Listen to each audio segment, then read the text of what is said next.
कृष्ण चैतन्य प्रभु नित्यानंदा, श्री अद्वैत गदाधर श्रीवासादि गौर भक्त वृंदा।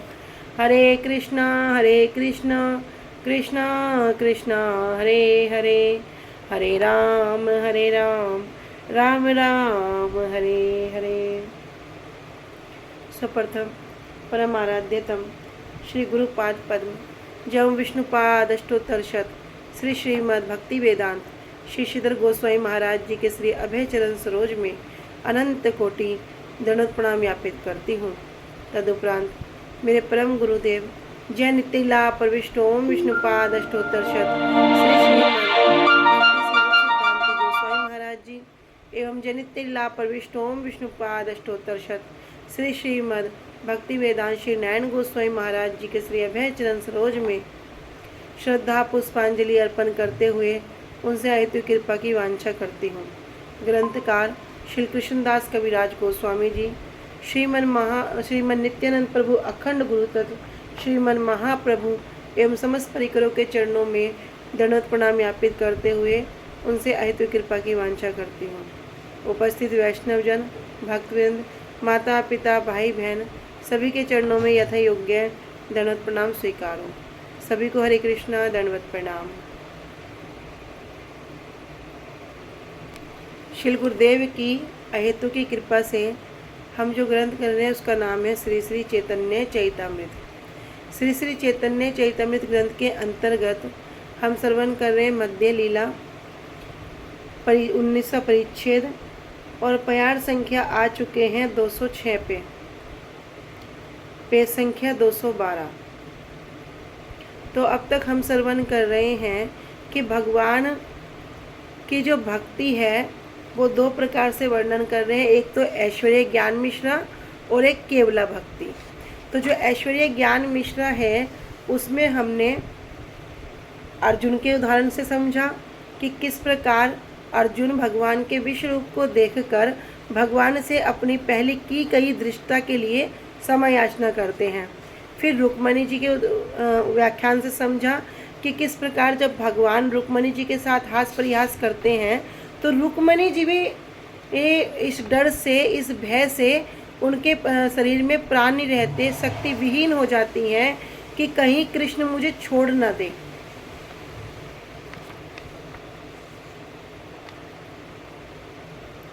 फिर हमने आगे जब श्रवण किया तो श्री देवकी और वसुदेव जी के उदाहरण को श्रवण किया कि किस प्रकार जब भगवान उनको कंस के बंदी गृह से मुक्त करके भगवान अपने माता पिता की स्तुति कर रहे हैं, तब भी वहाँ पर देवकी और वसुदेव क्या हैं, हाथ जोड़कर खड़े हैं। क्यों खड़े हैं? क्योंकि उनको पता है ये पूर्ण पुरुषोत्तम भगवान हैं। आलिंगन करने की इच्छा है कि मैं अपने पुत्र को आलिंगन करूं, लेकिन ऐश्वर्य बुद्धि होने के कारण, जो भगवान होने का भाव होने के कारण आलिंगन भी नहीं कर पा रहे।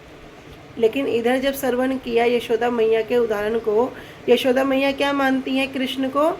जो अदोक्षज वस्तु हैं, अदोक्षज अर्थात उनके ऊपर की बात तो छोड़ दो, न तत्समस्य अभी अधिकस्य दृश्यते, कि उनके ऊपर की बात तो छोड़ दो, उनके समान भी कोई नहीं है। जो ऐसे अदोक्षज वस्तु हैं, जो भगवान हैं, यशोदा मैया उनको क्या मानती हैं? उनको अपने पुत्र की भांति मानती हैं कि ये तो मेरा जो गर्भ से उत्पन्न हुआ है उसी पुत्र की भांति उनको मानती हैं। और क्या करती हैं? उसी के तरह से उनको रस्सी से बांध दिया, उनको रस्सी से ओखली से बांध दिया। तो यहाँ माता का जो स्नेह का दर्शन है, उस दर्शन को करने के लिए जो भगवान है, जो पूर्ण पुरुषोत्तम है, वे भी क्या करते हैं? यशोदा मैया के भवन में दही मटकी को फोड़ के और क्या करते हैं? माखन को चोरी करके खाना आरंभ कर देते हैं। अब मैया की जो मटकी फोड़ दी, अब सांस के समय की मटकी है। मैया तो अभी दूध की रक्षा करने के लिए गई थी, 2 मिनट को कृष्ण को नीचे बिठाया, लेकिन कृष्ण का भी उदर नहीं भरा। मैया चली गई, कृष्ण को बड़ा क्रोध आया। क्या किया? सांस के समय की मटकी फोड़ के माखन चोरी करके चले गए। अब मैया पैरों की छाप को देख देख के जब पीछे पीछे जाती है तो देखती है क्या कर रहा है? बंदरों को, कौवों को वहाँ माखन खिला रहा है। इस प्रकार की वहाँ बड़ी सुंदर लीला है। और जब मैया यशोदा क्या करती है कृष्ण पर क्रोध दिखाती हैं तो फिर वहाँ पर उनके पीछे पीछे भागती हैं, आगे आगे कृष्ण भागते हैं, सच में रोते हैं। जब रोते हैं तो सब बड़े बड़े जो ऋषि मुनि हैं वे भी आश्चर्यचकित हो जाते हैं, बोलते हैं ये पूर्ण पुरुषोत्तम भगवान क्या लीला कर रहे हैं, क्या ये रोने का अभिनय कर रहे हैं? कह रहे नहीं, वहाँ मैया के भय से सच में खुद ये भी भूल गए कि मैं कौन हूँ, मैं भगवान हूँ। तो जो अधोक्षज वस्तु हैं, मैया यशोदा क्या करती है, उनको भी अपना गर्भजात पुत्र मानकर किस प्रकार की लीला करती हैं। ऐसा नहीं है कि वहाँ ऐश्वर्य दिखता नहीं है, ऐश्वर्य तो दिखता है, किंतु वहाँ पर ऐश्वर्य दिखने पर भी ऐश्वर्य के साथ उनका कोई संबंध नहीं है। उनका संबंध क्या है? उनका संबंध है लौकिक सद्बंधुवत प्रेम, कि ये मेरा पुत्र है। उधर फिर श्रवण किया था कि जब कृष्ण अपने सखाओं के साथ खेल रहे हैं और वहाँ पर प्रलंबासुर एक जो असुर है वो वहाँ पर आ जाते हैं, तो भगवान कृष्ण तो सब जानते हैं, तो दो टीम में अपने पक्ष को डिवाइड कर दिया। एक पक्ष में कृष्ण हो गए और एक पक्ष में कौन हो जाते हैं? स्वयं राम अर्थात बलदेव प्रभु। तो एक पक्ष में जहाँ पर हैं, अब जो टीम हारेगी क्या होगा? हारने वाली टीम को, जो टीम विजयी होगी उसको कंधे पर बिठाना होगा। अब इधर जो कृष्ण का पक्ष है वो हार जाता है, तब क्या कहते हैं कि भगवान श्री कृष्ण भी पराजित होकर श्री राम को अपने कंधे पर बिठाते हैं। भद्रसेन जी क्या करते हैं? वृषभ को उठाते हैं और प्रलंबासुर जो क्या करना है, मारने की इच्छा से आया है, रोहिणी पुत्र श्री बलदेव प्रभु जी को अपने कंधे पर उठाते हैं। जैसे ही अवसर मिला प्रलंबासुर को, प्रलंबासुर ने क्या किया? उठाकर बलदेव प्रभु को बहुत दूर भाग गया, उठाकर बहुत दूर भाग गया और क्या करता है? अपने आकार को बढ़ाना शुरू करता है। और इधर बलदेव प्रभु समझ जाते हैं कि ये कौन है? ये असुर है जो मारने की इच्छा लेकर यहाँ पर आया है। तब बलदेव प्रभु क्या करते हैं? उसके सिर पर एक मुष्टि का प्रहार करते हैं, जिससे वो तुरंत ही आघात हो जाता है और जमीन पर गिर जाता है और वहाँ पर मर जाता है। तो वहाँ पर किस प्रकार बताते कि जिस प्रकार कोई सर्प होता ना, सर्प का जब फन उठता है उसके फन को किसी ने कुचल दिया हो। अब तक हमने श्रवण किया है, आगे श्रवण करते हैं प्यार संख्या 206। साचा मैंने तदात आत्मानम वरिष्ठाम सर्वयोषिताम हित्वा गोपी ही कामयाना मामसो भजते प्रिय। ततो गत्वा वनोदेशम दृप्ता केशम अब्रवीत न पारे अहम चलितुम नया माम यत्र ते मना। एवं मुक्ता प्रियम अहा स्कंधा मारुहितामिति ततश्चान दधे कृष्णा सा वधुर अन्व तप्यतः। कह रहे हैं सा का मतलब है यहाँ पे श्रीमती राधा रानी। अब श्रीमती राधा रानी चा मैंने और इधर क्या कर रहे हैं? तदात आत्मानम, उस समय उन्होंने स्वयं जो सबसे वरिष्ठ हैं उनके लिए सर्वयोषिताम, सभी गोपियों में से, हित्वा गोपी ही कामा, सभी गोपियों में से क्या किया? सबको छोड़कर, सभी गोपियों को छोड़कर जो क्या करना चाहे? कामयाना, जो कृष्ण की संगति चाहती थी। माम असो भजते प्रिय है, और माम असो मतलब मुझे ही, जो श्री कृष्ण को पूजते हैं, जो श्री कृष्ण को भजते हैं, वही कौन है? सर्वाधिक प्रिय। तब ततो गत्वा वनोदेशम, तब ततो गत्वा अर्थात सर्वाधिक प्रिय, गत्वा जाकर, वन उद्देश्यम, वन उद्देश्यम घने वनों में, दीप्ता अति अभिमानित होकर, केशवम अर्थात कृष्ण को, अब्रवीत, अब्रवीत मतलब कहने लगी कि ना पारे, कि भैया मैं सक्षम नहीं हूँ, ना पारे अहम, अहम अर्थात मैं, ना पारे सक्षम नहीं हूँ, चली तुम, किस लिए? चलने के लिए।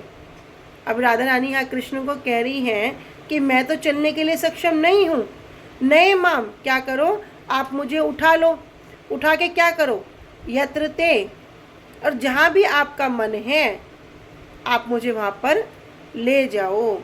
एवं मुक्तः, इस प्रकार श्रीमती राधा रानी इस प्रकार कह रही हैं।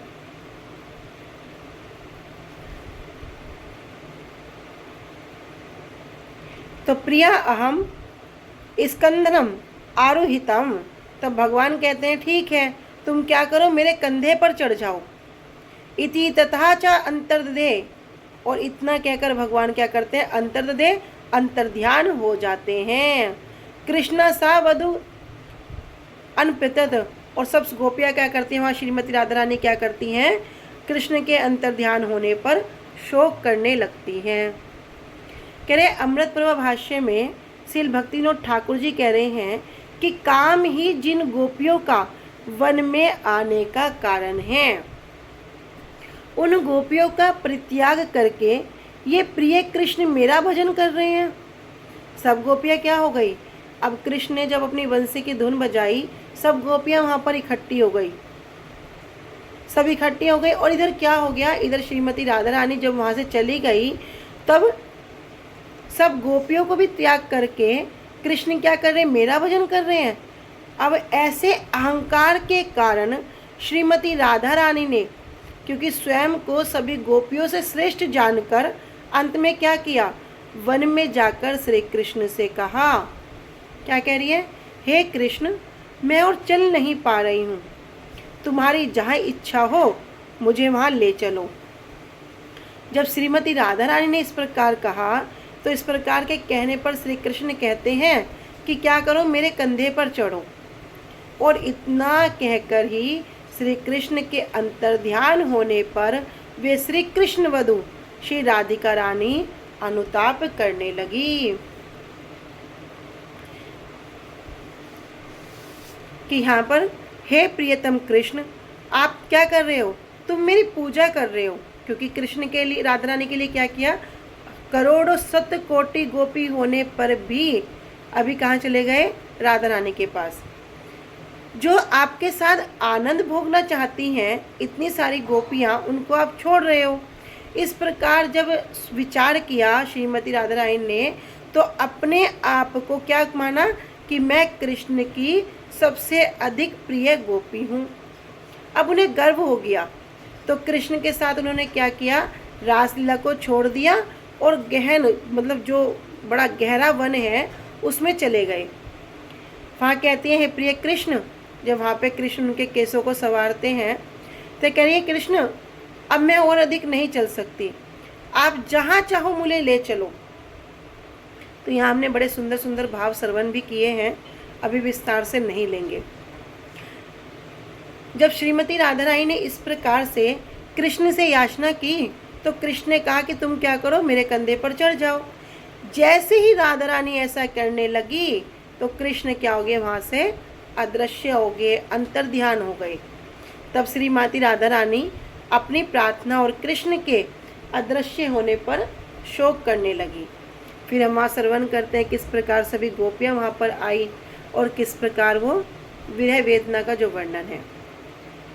आगे कह रहे हैं कि पति सुतान्वय भ्रात बांधवान अति विलंगे ते अत्यंत अच्युत गतः गति विदस्तवो तवोदगीत मोहिता कितव योषिता कसत्य जैनिषि। करे पति सुतान्वय, करे पति अर्थात पति, सुत अर्थात पुत्र, अन्वय अर्थात परिवार। पति सूत्र अन्वय मतलब पति पुत्र परिवार। फिर करे भ्रात बांधवान, भ्रात भाई और मित्र। अति विलंगी है, इनकी प्रवाह किए बिना। ते आंती, ते आंती मतलब जो आपके जो प्रिय आश्रय हैं, हे अच्युत। ये सब गोपियाँ क्या आ गई, यहाँ पर आ गई हैं कि इन्होंने क्या किया, पति की, पुत्र की, अन्वय मतलब परिवार की, भाई की, यहाँ तक कि मित्र, किसी की भी परवाह नहीं करी और सबको परित्याग करके क्या हुआ, आपके पास आ गई हैं। गति विधा, गति विधा क्यों, तब उद्गित, उद्गित मतलब बांसुरी की ध्वनि के द्वारा जो आपने जो गीत गान किया उससे मोहित होकर कितव योषिता का तज्जित निशी, आप अर्धरात्रि में आप इनको क्यों त्यागना चाह रहे हो? कितवा क्यों त्यागना चाह रहे हो? कस्येत तज्जेत निशी, क्यों इनको त्यागना चाह रहे हो? कब समय? निशी ही, अर्धरात्रि में। तो यहाँ कह रहे हैं हे कृष्ण, हम सब क्या करें? अपने पति को, अपने पुत्र को, अपने परिवार को, अपने भाइयों को और यहाँ तक कि अपने मित्र के आदेश की अवहेलना करके भी आपके साथ, उनका साथ छोड़कर आपके पास आ गई हैं। आप तो हमारी इच्छाओं के विषय में सब कुछ जानते हैं। और तो और आपने क्या किया, जो आपकी ये परम संगीतमयी जो बांसुरी है, इसने जब हमें आवाज़ दी, इससे हम आकर्षित होकर सब कुछ छोड़कर आ गई। तो श्रवण करते ना कि किस प्रकार कोई गोई पे दूध दोहन कर रही है तो छोड़ दिया, कोई अपने बच्चे को दूध पिला रही है उसको ऐसे छोड़ दिया, किसने एक आँख में काजल लगाया एक आँख में नहीं लगाया, उसी प्रकार जिस अवस्था में वो थी उसी प्रकार वे आ गई। तो भी आप बहुत बड़े ठग हो, तब भी क्या कहिए, आप तो बड़े छलिया हो, ठग हो। भला ऐसा कौन होगा जो इस तरह रात्रि के अंधकार में हम जैसी तरुणाई के साथ को त्यागना चाहेगा? तो कह रही है कि अमृत प्रभा भाष्य भक्ति विनोद ठाकुर जी कह रहे हैं, हे कृष्ण, हम अपने पति, पुत्र और अन्य, मतलब जो पति के संबंध से, जो पुत्र के समान है, परिवार है, भाई बंधु हैं, सभी का परित्याग करके, परित्याग, यहाँ सिर्फ त्याग नहीं कह रहे, त्याग कहना तो बड़ी छोटी बात होगी, कह रहे परित्याग, परकुष्ठ रूपेण त्याग, कि परकुष्ठ रूप से उनका त्याग करके तुम्हारे पास आई हैं। हमारे आने का कारण तुम जानते हो, तुम्हारे गीत से मोहित होकर हम आई हैं। हे धूर्त, हे लंपट, हे ठग, हे छलिया, इस प्रकार वहाँ वचन कर रही है कि रात्रि काल में स्त्रियों का तुम्हारे अतिरिक्त कौन इस प्रकार से परित्याग करता है? गोपियों के साथ रासलीला करते करते जब श्री कृष्ण अचानक अंतर्ध्यान हो गए, तो अंतर्ध्यान होने पर श्री कृष्ण के उद्देश्य से विरह में सब गोपियाँ क्या हैं, बड़ी कातर हैं। तो जब कातर हो रही हैं तो इस प्रकार यहाँ पर विलाप कर रही हैं।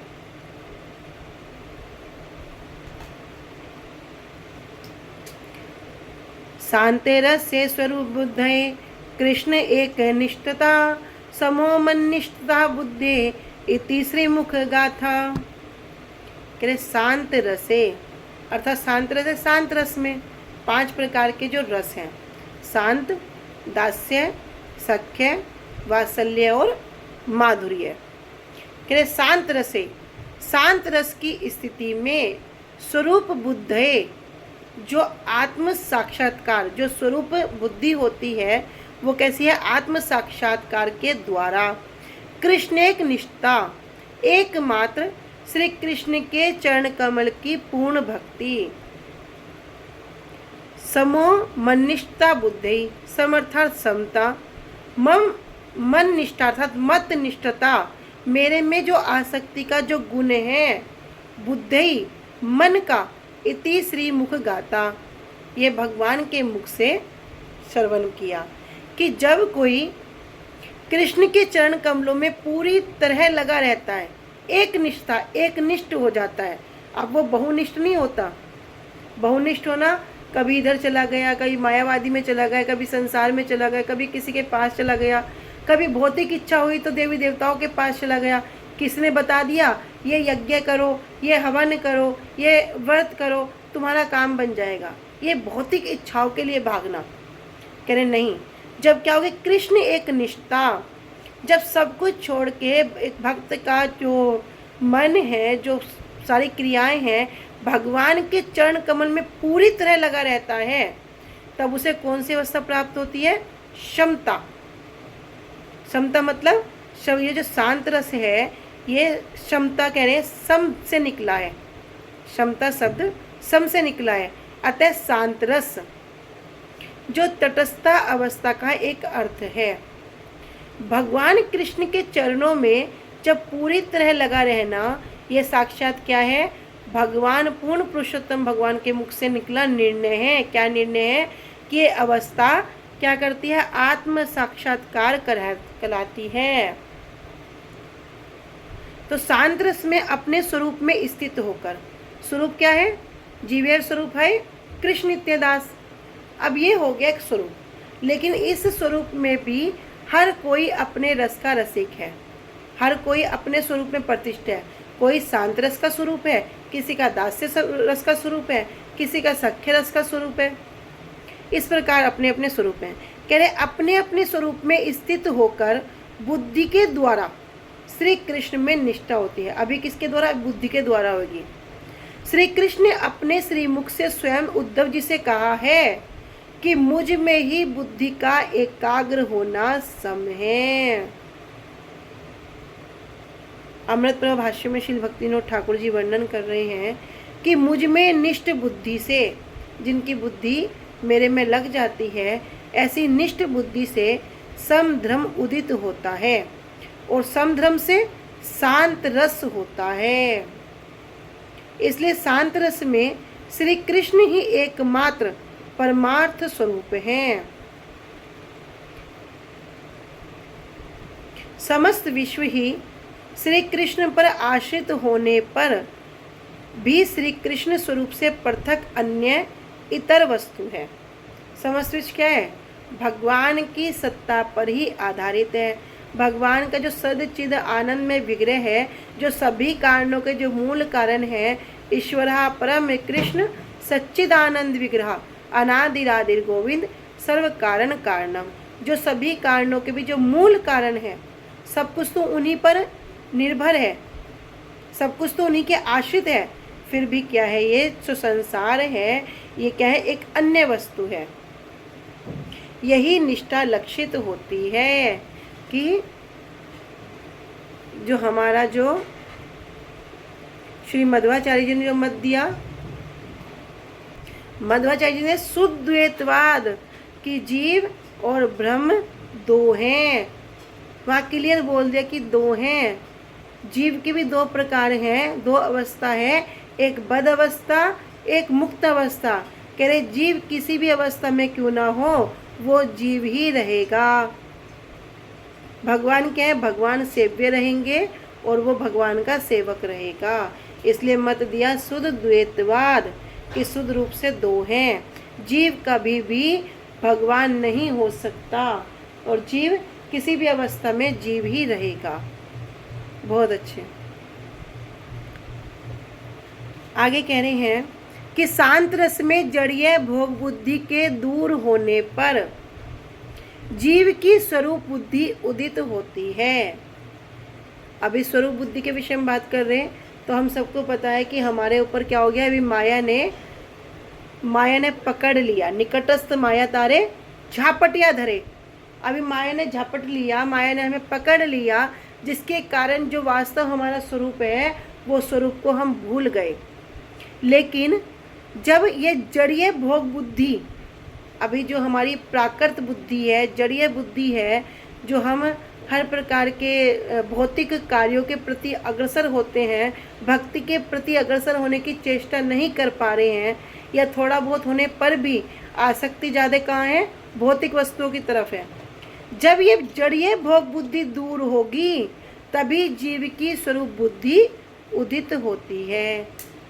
उनका नित्य स्वरूप ही श्री कृष्ण में नित्य एक निष्ठता धर्म से युक्त है। तो वास्तव में जीव का स्वरूप क्या है? भगवान का दास होना, श्री कृष्ण में नित्य एक निष्ठा होना, ये तो वास्तव स्वरूप है। लेकिन अभी तो सब अपने स्वरूप को भूल गए।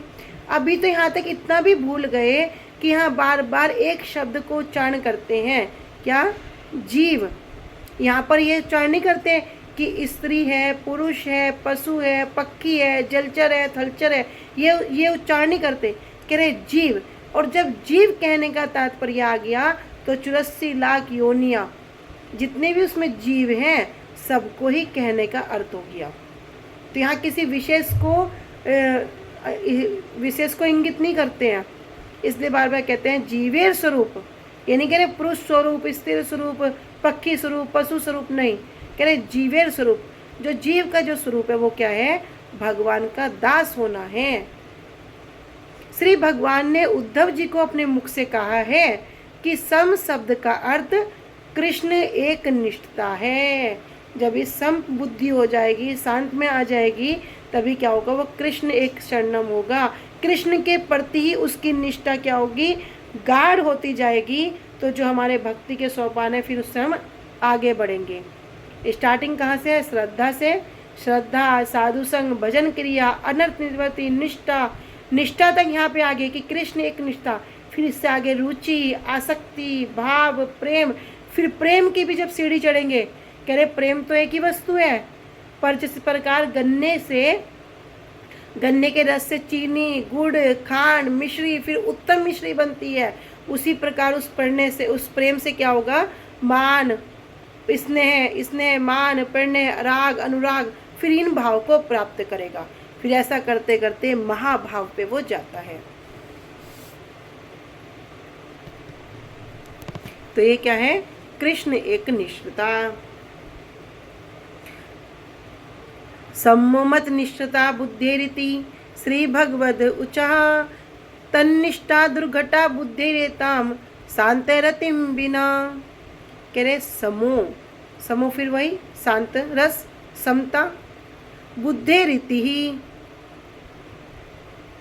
कि शांत रस में मत निष्ठता, जब मेरे चरण कमलों में उसकी निष्ठा हो जाती है, उसकी बुद्धि इस प्रकार से हो जाती है। श्री भगवत वचा, तो भगवान के वचन है, भगवत वचा, वचा मतलब वचन, श्री भगवान के वचन है कि तत्निष्ठा, उनके लिए जो आसक्ति है, तत् मतलब ऐसे भक्तों के लिए जो आसक्ति है, जो आकर्षण है, दुर्घटा बुद्धि एताम शांत रतिम बिना।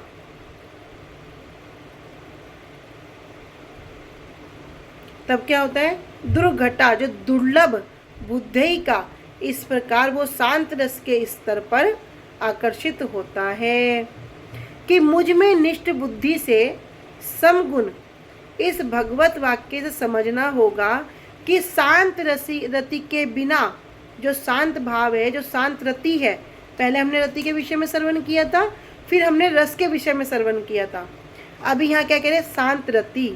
कह रहे जिसकी मुझ में निष्ठ बुद्धि है, तो इस वाक्य से क्या समझना होगा, क्योंकि स्वयं भगवान कह रहे हैं कि शांत रति के बिना भगवान निष्ठा, जो भगवान के प्रति जो निष्ठा है, वो अत्यंत ही दुर्लभ है।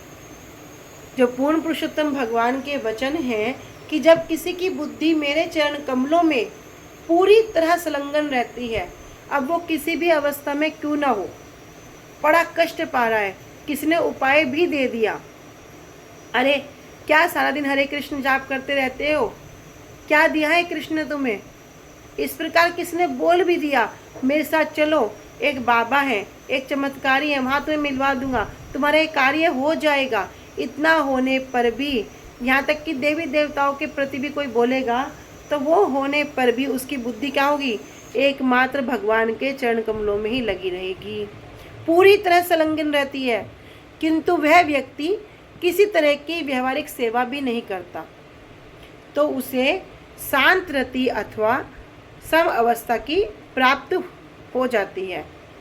किंतु कृष्ण कह रहे हैं कि शांत रति के बिना कृष्ण के प्रति अनुरक्ति प्राप्त पाना अत्यंत ही कठिन है, अत्यंत ही दुर्लभ है। समोमत निष्ठा बुद्धिर दम इंद्रिय संयमः तितिक्षा दुख सम्मर्शो जीवोपस्तयो धृतिः।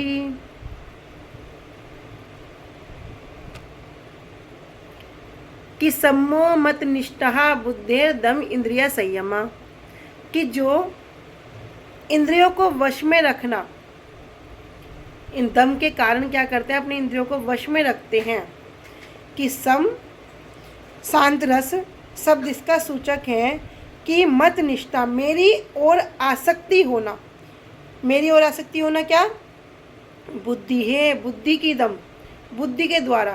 कह रहे दम इंद्रिया संयमा, और क्या करते हैं, अपनी आत्म को नियंत्रण करते हैं, इंद्रियों को संयमित करते हैं। तितिक्षा, तितिक्षा मतलब सहन करना, सहिष्णु होते हैं। दुखा, दुख की जो सहनशीलता है उसको भी सहन करते हैं, बड़े बड़े दुख आने पर जो विचलित नहीं होते हैं। तितिक्षा दुख समरसो जीवोपस्थ जो जयो धृति ही, और जिह्वा उपस्थ, जो हमारे जो वेग हैं, जो हम 6 प्रकार के वेग को श्रवण करते हैं, वाचो वेगम, मनसा क्रोध वेगम, जिह्वा वेगम, उद्रो उपस्थ वेगम, एतान वेगान विषेहेत धीर सर्वाम अपि माम पृथ्वीम स शिष्यात्। कह रहे जिह्वा उपस्थ, कह रहे जीव और जनेन्द्रियों का जो वेग है, इन पर क्या करेंगे, जयो धृति ही, इन पर विजय को प्राप्त करेंगे। कि मुझ में निष्ठ बुद्धि से सम गुण इंद्रिया संयम को दम दुख सहन करने का नाम तितिक्षा, जिह्वा और उपज जीतने का नाम क्या है, धृति है। कि सम या शांत रस इसका सूचक हो गया कि मनुष्य की जब कृष्ण के चरण कमलों के प्रति अनुरक्त हो जाता है, उनकी ओर आसक्ति हो जाती है, तो दम, दम मतलब इंद्रियों को जो वश में रखना है और भगवान की सेवा से तनिक भी जरा भी विचलित ना होना, दुख को सहन करना, यही क्या है, तितिक्षा है। और धृति क्या है, कह रहे धृति का अर्थ है जीव और उपस्थ, जो जनेन्द्रियों को जो वश में रखना है, इसे कहा गया है धृति। तो यहाँ तितिक्षा और धृति 2 शब्द को वर्णन कर रहे हैं।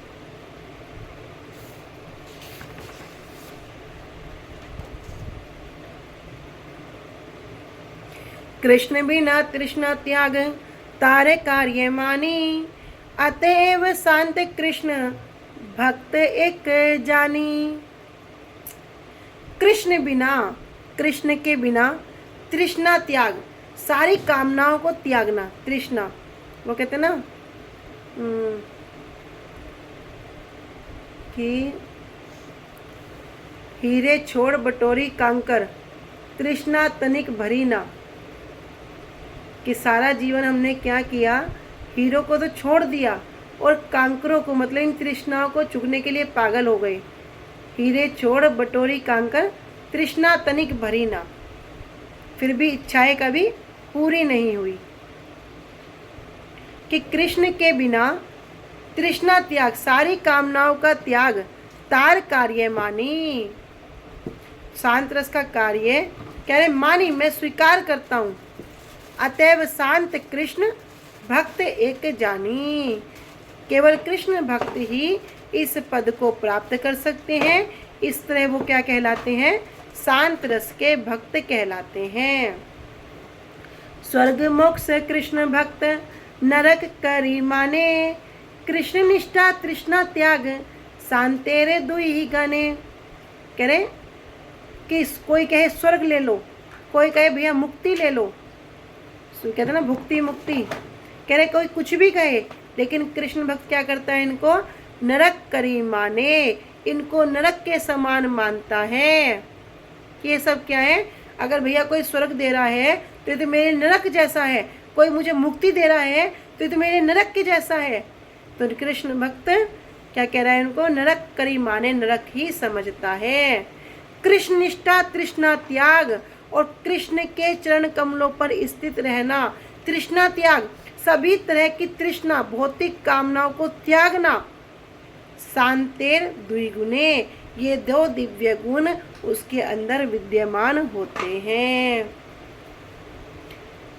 कितनी सुंदर बात को वर्णन कर रहे हैं कि श्री कृष्ण संबंध के बिना समस्त प्रकार की कामनाओं को त्याग ही शांत रस के भक्त का कार्य है। इसलिए शांत रस के आश्रित को भी एक श्री कृष्ण भक्त माना जाता है।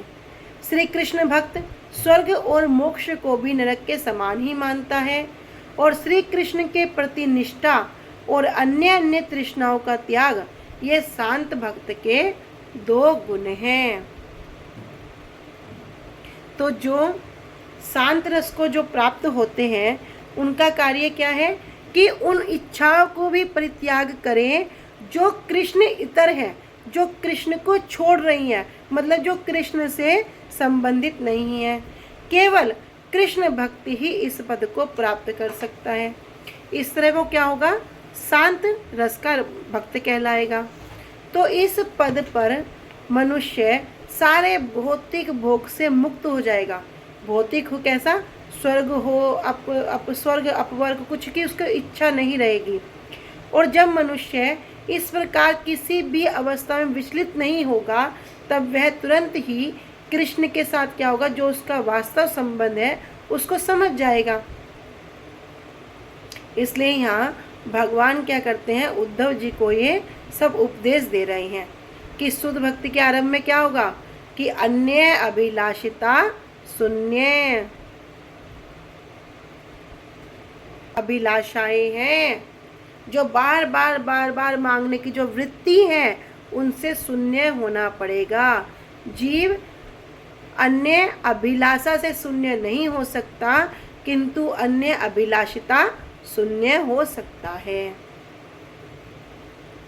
तो यहाँ पर ये 2 गुण हैं। आज यहीं तक रखते हैं। वाञ्छाकल्पतरुभ्यश्च कृपा सिन्धुभ्यैव च पतितानां पावनेभ्यो वैष्णवेभ्यो नमो नमः। श्री गुरुदेव की जय। अनंत कोटि वैष्णव वृंद की जय। निताई गौर प्रेमानंदे। हरि हरि बोल। हरे कृष्णा। सभी को दंडवत प्रणाम।